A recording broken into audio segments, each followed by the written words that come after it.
இந்த திருவண்ணாமலையில குரு நமச்சிவாயர், குகை நமச்சிவாயர்னு உண்டு.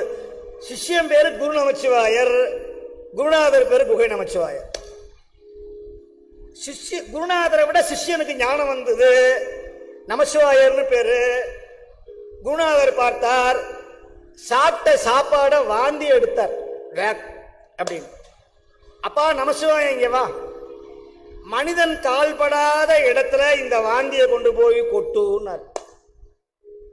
இந்த சிஷ்யர் வாங்கிட்டு போய் அப்படி இப்படின்னு பார்த்தார், திரும்பி வந்தார். சொன்னதை செஞ்சியா? மனிதன் காலடி படாத இடத்துல கொட்டினியான்னு. சுவாமி செஞ்சேன். எங்க கொட்டின? என் வயிற்றில் கொட்டினேன். என் வயிறே மனிதன் படாத இடம். என் குருநாதனுடைய அனுஷம், என் குருநாதனுடைய அந்த விசேஷம் எனக்கு பிரசாதம்,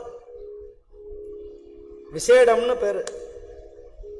இன்னமும் தருமபுரம் மடத்துல, திருவாவூர் மடத்துல அடியார்கள் சாப்பிட்ட அந்த எச்ச இலையில அந்த விசேடத்துல அங்க பிரதர்சனம் பண்ணினால் குழந்தை பாக்கியம் நிச்சயம்னு குருஞான சம்பந்தர் சொல்றார்.